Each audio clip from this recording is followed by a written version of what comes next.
آپ نے اس حوالے پر استغفراللہ کہہ دیا ہے.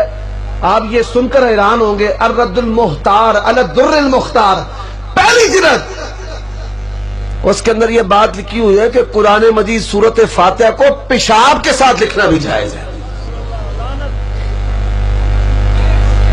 یہ کہتے ہیں جی فقہ حنفی، یہ فقہ اسلامی ہے. ہم کہتے ہیں کہ اس فقہ حنفی اسلام کے ساتھ دور کا بھی تعلق نہیں ہے. اسلام کے سامنے روڑی کا کردار ادا کرنے والی اگر کوئی فقہ ہے تو فقہ حنفی. بسم اللہ الرحمن الرحیم. محترم ناظرین، یہ غیر مقلد حافظ عمر صدیق صاحب کی گفتگو آپ نے سنی، جس پہ فقہ حنفی کے خلاف اور فقہ حنفی کی دشمنی میں یہ کتنا آگے بڑھا ہے، اس کا اندازہ تو آپ نے ان کے الفاظ سے لگا ہی لیا ہوگا. اور یہ صرف اس غیر مقلد کا معاملہ نہیں ہے، بلکہ جتنے بھی غیر مقلدین ہیں ان سب کا یہی وتیرہ ہے کہ فقہ حنفی کو یا اس کی دشمنی میں اتنے آگے بڑھے ہیں کہ بالکل اندھے ہو گئے ہیں. اور جیسے پہلے بھی ہم نے ان کے ایک بات پر گرفت کی تھی، تو آج بھی ہم ان کی یہ جو بات انہوں نے کی ہے اس پر گرفت کریں گے اور حقیقت مسئلے کو واضح کریں گے اور یہ بتائیں گے کہ ان کا کس طرح سے حنفی کے فقہ کے ساتھ یہ بغض ہے اور آدھی آدھی عبارات پیش کر کے غلط بیانی کرتے ہیں. سب سے پہلے تو یہ جو فتاوی شامی ہے اس کی عبارت میں آپ کے سامنے پیش کرتا ہوں. یہ جو آپ کے سامنے اسکرین پر عبارت نظر بھی آ رہی ہے اور عنوان بھی آپ کو نظر آ رہا ہے، اور یہاں نیچے جو عبارت لکھی ہے اس پر اعتراض ہے کہ لو رعف فكتب الفاتحة بالدم او على جبهته جاز للاستشفاء وبالبول ايضا. اب یہ جو عبارت ہے کہ اگر کسی کو نکسیر آ گئی، اور نکسیر کا مطلب یہ ہے کہ اس کے جو ناک ہے اس سے خون بہنے لگ گیا، اور اسی خون سے اس نے اپنی پیشانی یا پھر ناک سے سورۃ الفاتحہ لکھی، تو کہتے ہیں جاز للاستشفاء، شفا حاصل کرنے کے لیے اس طرح کرنا جائز ہے. اور آگے لکھے وبالبول ایضا، اور پیشاب کے ذریعے سے بھی اس طرح کرنا جائز ہے.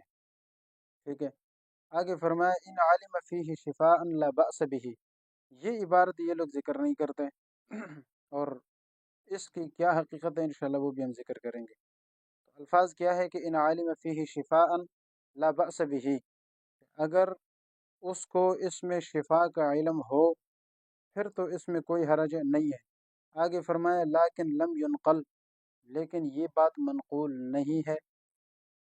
تو اب یہ پوری عبارت جب آپ کے سامنے آ گئی تو اب ہم اس کی حقیقت کو انشاءاللہ آپ کے سامنے واضح کریں گے. تو یہ بات تو آپ نے سمجھ لی کہ عبارت انہوں نے آدھی نقل کی ہے، پوری عبارت اکثر یہ نقل کرتے ہیں اور ایسے آدھی نقل کرتے ہیں، پوری عبارت نہیں. حضرت نے تو صرف آدھی بات ہی عبارت کیا، کچھ بھی ذکر نہیں کر کے بس صرف الزام ہی دھر دیا ہے کہ بھئی ان کے ہاں جائز ہے. اب بالکل یہ بات غلط ہے، ہمارے ہاں جائز نہیں ہے، انشاءاللہ میں ذکر کروں گا آپ کے سامنے. لیکن اس سے پہلے میں بطور الزام کے الزامی جواب کے طور پر ایک دو باتیں آپ کے سامنے ذکر کرتا ہوں، اور اس کے بعد پھر اس کا تحقیقی جو جواب ہوگا انشاءاللہ ہم وہ ذکر کریں گے. سب سے پہلی بات تو یہ ہے کہ غیر مقلدین کو اعتراض اس بات پر ہے کہ فاتحہ کو یا قرآن کو خون کے ساتھ یا پھر پیشاب کے ساتھ لکھنا، اس پر ان کو اعتراض ہے، جبکہ خود ان کا مذہب یہ ہے کہ پیشاب یہ پاک ہے. جیسا کہ میں آپ کے سامنے ایک دو عبارتیں پیش کروں گا. پیشاب بھی ان کے نزدیک پاک ہے، منی بھی ان کے نزدیک پاک ہے، خون بھی ان کے نزدیک پاک ہے. تو سوال یہ ہے کہ جب یہ چیزیں تمہارے مذہب کے مطابق بالکل پاک ہے تو پھر تمہیں اعتراض کس بات کا ہے؟ پاک چیز سے سورہ فاتحہ لکھ دے تو کیا مسئلہ ہے؟ کوئی مسئلہ نہیں ہونا چاہیے آپ کے ہاں.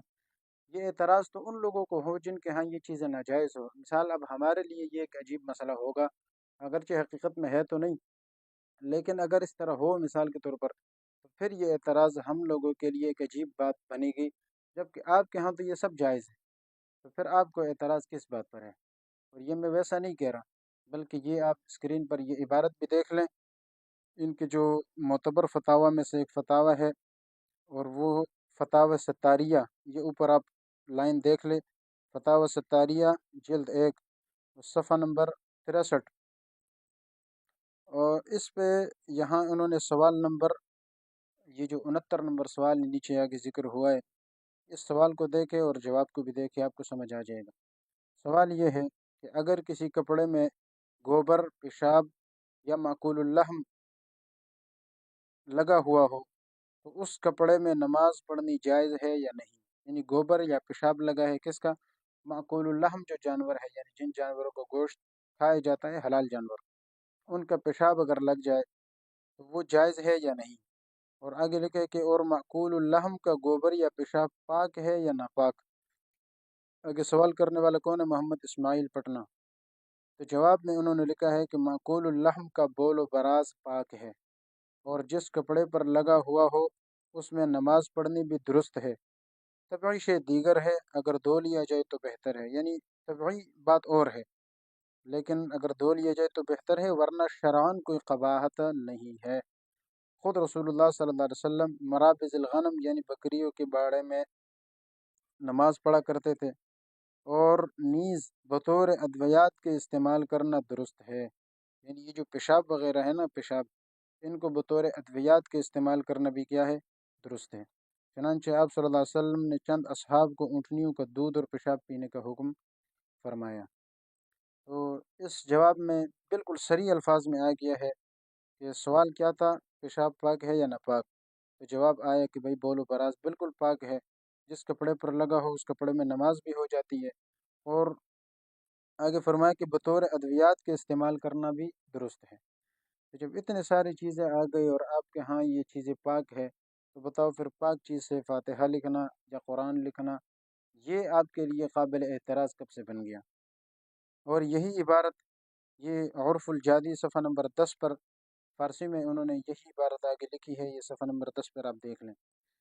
اچھا، اس کے علاوہ میں اور آپ کو غیر مقلدین کی ایک معتبر کتاب نزل الابرار کی سیر کراؤں۔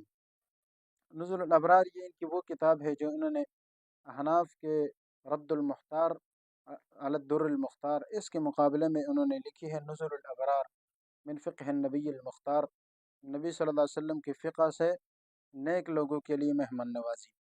آئیے اب اس مہمان نوازی کو بھی دیکھتے ہیں کہ اس مہمان نوازی میں کس طرح کی مہمان نوازی کی گئی ہے۔ یہ نزل الابرار جلد 1 صفحہ 49 اور صفحہ 49 نمبر صفحہ پہ یہاں یہ نیچے عبارت آپ کے سامنے نظر آ رہی ہے، لکھا ہے کہ والمنی طاہر سواء کان رطبا او یابسا مغلظا او غیر مغلظ، جو منی ہے یہ پاک ہے، چاہے وہ پھر رطباً یعنی گیلا ہو، یابساً خشک ہو، مغلظاً گاڑی ہو، اور غیر مغلظ یا گاڑی نہ ہو، پتلی ہو، کہتے ہیں یہ کیا ہے؟ پاک ہے۔ وغسل ازکا و اولا، یعنی اس کا دھو لینا اگرچہ ازکا یعنی پاکیزہ بات ہے اور اولا بات ہے، لیکن ہے یہ چیز کیا؟ پاک ہے، شروع میں ذکر ہو گیا۔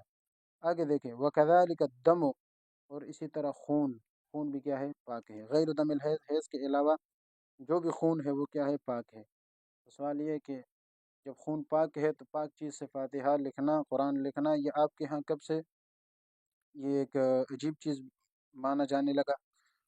وَكَذَلِكَ رُطُوبَةُ الْفَرْج، اسی طرح شرمگاہوں کی رطوبت تری یہ بھی پاک۔ وَكَذَلِكَ الْخَمْرُ، اسی طرح ان کے ہاں شراب بھی پاک۔ وَبَوْلُ مَا يُؤْكَلُ لَحْمُهُ وَمَا لَا يُؤْكَلُ لَحْمُهُ مِنَ الْحَيَوَانَاتِ، جن جانوروں کا گوشت کھایا جاتا ہے اور جن کا نہیں کھایا جاتا، تمام جانوروں کا پیشاب کیا ہے؟ پاک ہے۔ آخر میں یہ جو آخری لائن ہے اس میں آپ دیکھیں انہوں نے عجیب بات یہ بھی لکھی ہے کہ وَاخْتَلَفُوا فِي لُعَابِ الْكَلْبِ وَالْخِنْزِيرِ وَسُؤْرِهِمَا، کہتے ہیں کہ کتا اور خنزیر ان کے لعاب کے بارے میں اور ان کے جھوٹے کے بارے میں اختلاف کیا ہے، لیکن والارجح طہارتہ، راجح بات یہ ہے کہ یہ لعاب اور یہ چیزیں بھی کیا ہے؟ پاک ہیں۔ وَكَذَلِكَ، اور اگلے صفحہ نمبر 50 کی پہلی لائن پہ وَكَذَلِكَ فِي بَوْلِ الْكَلْبِ وَخُرَائِهِ وَالْحَقُّ أَنَّهُ لَا دَلِيلَ عَلَى النِّجَاسَةِ، لکھا ہے کہ کتا کا جو بول ہے، پیشاب ہے، کتے کا پیشاب بھی پاک ہے۔ یعنی راجح قول کے بارے میں انہوں نے کیا لکھا؟ کتے کا پیشاب وہ بھی پاک ہے اور اس کی قے وہ بھی پاک ہے۔ اور کہتے ہیں پاک ہونے کی کیا دلیل ہے؟ کہتے ہیں والحق انہ لا دلیل علی النجاست، درست بات یہ ہے اس کے نجس ہونے پر کوئی دلیل نہیں ہے، اس لیے کیا ہے پاک ہے۔ تو سوال یہ ہے کہ جب کتے کا پیشاب پاک، معقول اللحم جانور، غیر معقول اللحم جانور کا پیشاب پاک، خون پاک، منی پاک، جب یہ ساری چیزیں پاک ہے تو پھر اشکال آپ کو کس بات کا ہے؟ صرف ہمارے خلاف آپ نے بغض ہی نکالنا ہے۔ اب آتے ہیں اس عبارت کی طرف۔ ہمارے ہاں یہ چیز جائز نہیں ہے۔ اصل عبارت جو مسئلہ ہے ہمارے نزدیک وہ بدائع الثناء اور رد المختار، ان دونوں میں یہ لکھا ہے کہ لا یجوز لمحدث اداء صلاۃ، کہ کسی بے وضو کے لیے نماز پڑھنا بھی جائز نہیں ہے۔ کیوں؟ فقد شرط جوازہا، کیونکہ وہ نماز کے جائز ہونے کے لیے جو شرط ہے وہ مفقود ہے، وہ موجود نہیں ہے۔ وہ هو الوضوء، اور وہ کیا ہے؟ وضو کا ہونا، یعنی وضو نہیں ہے تو نماز بھی نہیں ہوتی۔ ولا مس مصحف من غیر غلاف عندنا، اور ہمارے نزدیک قرآن مجید کو بغیر وضو کے چھونا، اور جب غلاف نہ ہو، غلاف سے مراد یہ ہے کہ ایک ایسا کپڑا جو الگ ہو جاتا ہو، ایسے کپڑے کے اندر اگر قرآن ہے یا اس کے علاوہ قرآن مجید کو بغیر وضو کے ہاتھ لگانا جائز نہیں ہے۔ جب ہمارے ہاں ایک چیز قرآن کو صرف ہاتھ لگانا، اس کو ٹچ کرنا، یہ بغیر وضو کے جائز نہیں ہے، تو لکھنا نجاست سے کیسے جائز ہوگا؟ اور ہمارے ہاں تو یہ بھی لکھا ہے کہ اگر کوئی استخفافاً قرآن مجید کو اس طرح ان چیزوں سے لکھتا ہے نجاست سے، تو وہ تو کافر ہو جاتا ہے۔ باقی یہ جو مسئلہ رہ گیا ہے، اس مسئلے کی حقیقت کیا ہے؟ یہ عبارت آپ دیکھ لیں۔ اصل عبارت کیا ہے کہ اگر کسی کو نکسیر آ جائے اور وہ کوئی طبیب حاذق یا عامل ان کو بتائے کہ آپ کا علاج اس کے بغیر ہو ہی نہیں سکتا، تو پھر کیا حکم ہے؟ اس میں بھی اختلاف انہوں نے ذکر کیا ہے۔ سب سے پہلی بات تو یہ ہے کہ یہ علامہ شامی رحمہ اللہ نے جس عنوان کے تحت ذکر کیا ہے، مطلب فی التداوی بالمحرم، حرام چیز سے علاج کرنا کیا ہے، جائز ہے یا نہیں ہے، تو اس بارے میں انہوں نے فقہاء کرام کا اختلاف ذکر کیا ہے، اور راجح قول امام صاحب کا ہے، اور وہ آگے میں ذکر کروں گا۔ ان کے ہاں یہ ہے کہ اس چیز سے بالکل جائز ہی نہیں ہے، اس طرح کرنا یہ ناجائز ہے، کوئی رخصت نہیں ہے، حتیٰ کہ اگر موت کا خطرہ بھی ہو پھر بھی جائز نہیں ہے۔ انہی غیر مقلدین سے میں کہتا ہوں ذرا آپ اسی صفحے کے اگلے عبارت بھی آپ پڑھ لیتے تو آپ کو امام صاحب کا صحیح مسلک سمجھ آتا۔ عبارت یہ دیکھے آپ کے سامنے، اذا سال الدم من انف انسان ولا ينقطع، جب انسان کے خون یعنی ناک سے خون بہنا شروع ہو جائے اور وہ ختم نہ ہو رہی ہو، حتی یخشى علیہ الموت، یہاں تک کہ اس کو کہ موت کا ڈر ہو، یعنی موت کا ڈر ہو جائے اور پھر بھی یعنی مر رہا ہے ایک انسان، اور وقد علم انه لو كتب فاتحة الكتاب او الخلاص بذلك الدم على جبهته، اور اس کو یہ علم ہو جائے کہ اگر یہ فاتحة الکتاب یہ اسی خون کے ذریعے سے اپنی پیشانی کے ذریعے یعنی اس خون سے فاتحہ لکھ دے، لینقطع، تاکہ اس سے یہ خون ختم ہو جائے، یعنی یہ علم بھی ہو جائے، تو فلا یرخص له ما فیہ، پھر بھی اس کے لیے اس چیز میں کوئی رخصت نہیں ہے، اس کے باوجود بھی اس کے لیے جائز نہیں ہے۔ تو ہمارا صحیح مذہب تو یہ ہے کہ جائز نہیں ہے، لیکن آدھی عبارت نقل کر کے اس طرح اعتراض کرنا یہ کہاں سے جائز ہے؟ یہ جو عبارت ہے اس میں انہوں نے لکھا ہے کہ آخر میں یعنی یہ بات ذکر کی ہے کہ اگر کوئی اس طرح کر لے، اور آخر میں ذکر کیا کہ ان علم فیہ شفاء فلا بأس به، اس طرح کام کرنا اگر اس کو اس میں شفا کا علم ہو تو پھر تو کوئی حرج نہیں ہے، لیکن لم ينقل، لیکن شفا کا علم ہونا یہ منقول ہی نہیں ہے، تو جب منقول نہیں ہے تو پھر تو اس میں حرج ہے نا، اس لیے ہمارے ہاں پھر جائز ہی نہیں ہے۔ اور کسی بھی چیز کے حکم کے بارے میں، یعنی اس کے اندر شفا ہے یا نہیں ہے، اس کا پتہ تین چیزوں سے لگتا ہے، طبعی یعنی طبی طور پر، ڈاکٹری کے حساب سے، وہ تو بدیہی طور پر ہمیں پتہ لگ ہی نہیں سکتا کہ اس چیز میں شفا ہے یا نہیں ہے، مثال کے طور پر۔ دوسرا کیا ہے؟ عقلاً، عقل ہمیں بتائے کہ اس چیز میں شفا ہے، اور یہ بھی ممکن نہیں ہے۔ تیسری چیز ہے نقل، نقل کا معنی ہے کہ قرآن و سنت میں اس طرح آیا ہو، اور ظاہر ہے کہ علامہ شامی رحمہ اللہ فرمانے لم ينقل، یہ بات منقول نہیں ہے، قرآن و سنت میں بھی اس طرح منقول نہیں ہے کہ اس طرح سے شفا مل جاتی ہے۔ اب یہاں لم ينقل سے پتہ چل رہا ہے کہ شفا ملنے کی امید نہیں ہے، منقول ہی نہیں ہے، پتہ چلا کہ جب شفا نہیں ہے تو لہٰذا پھر لکھنا بھی جائز نہیں ہے۔ اس کو میں اگر منطقی انداز میں سمجھاؤں تو یہ کہوں گا کہ ان علم فیہ شفاء فلا بأس به، یہ پہلا والا جملہ مقدم ہے اور اگلا تالی ہے۔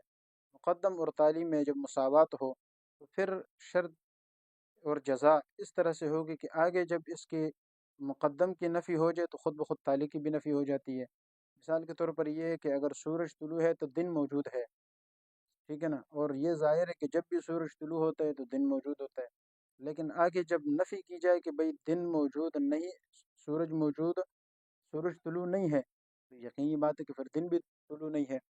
تو یہاں پر بھی ایسا ہے کہ ان علم فیہ شفاء فلا بأس به، کہ اگر شفا کا علم ہے تو پھر تو کوئی حرج نہیں ہے، لیکن شفا کا علم نہیں ہے، کیوں نہیں ہے؟ لیکن لم ينقل، یہ بات منقول نہیں ہے کہ شفا اس کے اندر ہے یا نہیں ہے، یہ بات جب منقول ہی نہیں ہے پھر فلا بأس به نہیں ہے، پھر بأس به ہے، یعنی مطلب یہ ہے کہ پھر یہ بات نہیں ہے کہ اس میں کوئی گناہ نہیں ہے، بلکہ پھر یہ ہے کہ بأس به، اس میں پھر گناہ ہے۔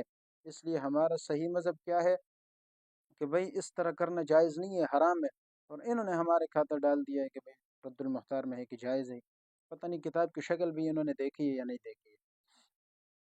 تو اس لیے یہ جو چیزیں ہیں، اور بعض ائمہ کے نزدیک علاج کے طور پر اس طرح کرنا اگرچہ جائز ہے، لیکن ان کے ہاں بھی پھر 4 شرائط ہیں۔ پہلی شرط یہ کہ یقین غالب ہو کہ بھئی اس کے ذریعے مجھے شفا ملے گی، اور وہ تو پہلے ہم نے بتا دیا کہ اس طرح سے ہے ہی نہیں۔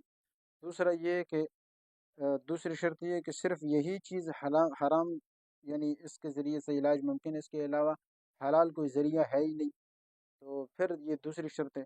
تیسری شرط یہ کہ اس طرح سے اگر آدمی کرے گا یا نہیں کرے گا تو موت کا غالب گمان ہے، یقین ہے، یعنی 98% یقین ہے کہ یہ مر جائے گا اس کے بغیر، تو پھر اس کو گنجائش ہوتی ہے۔ اور چوتھی شرط یہ ہے کہ طبیب حاذق، کوئی ماہر ڈاکٹر جو مسلمان ہو، وہ اس کو بتائے کہ بھئی آپ کا علاج اس کے بغیر ممکن نہیں ہے، تو پھر جا کے عند الاضطرار، مجبوری کی حالت میں جائز ہے، اور آپ کو پتہ ہے مجبوری کی حالت میں تو خنزیر کھانا یہ چیزیں بھی جائز ہوتی ہیں۔ اس کی مثال ایسی ہے جیسے ایک آدمی کہتا ہے کہ بھئی خنزیر کھانا تو حلال ہے، بھئی کیوں؟ اس لیے کہ قرآن میں آیا ہے کہ بھئی خنزیر حلال ہے۔ بھئی جواب یہ ہے کہ وہاں تو 2 شرطیں بھی ہے، غیر باغ ولا عاد، کہ ایک آدمی مر رہا ہے اس کے لیے گنجائش ہے، اور 2 شرطوں کے ساتھ کہ غیر باغ، وہ باغی بھی نہ ہو، باغی کا مطلب یہ ہے کہ حد سے بڑھنے والا بھی نہ ہو، ولا عاد، اور نہ عادت کے طور پر کھائے، تو یہ چیزیں جائز نہیں ہے، اس لیے خواہ مخواہ اس کو ہمارے خاطر ڈالنا یہ جائز نہیں ہے۔ اور آپ عنوان دیں کہ تداوی بالمحرم کا، حرام کے ذریعے علاج کرنا، تو پتہ چلا ہے کہ یہ بھی ایک حرام ذریعہ ہے، جائز نہیں ہے۔ اگر کسی نے اس طرح کیا ہے تو بالکل جائز نہیں ہے، جس طرح کہ امام صاحب رحمہ اللہ کے عبارت ہم نے آپ کے سامنے پیش کر دی ہے۔ دعا ہے کہ اللہ تعالی ہمیں صحیح مسئلہ سمجھنے کی اور اس پر عمل کرنے کی توفیق عطا فرمائے، وآخر دعوانا الحمدللہ رب العالمین۔ يرفع الله الذين آمنوا منكم والذين أوتوا العلم درجات والله بما تعملون خبير۔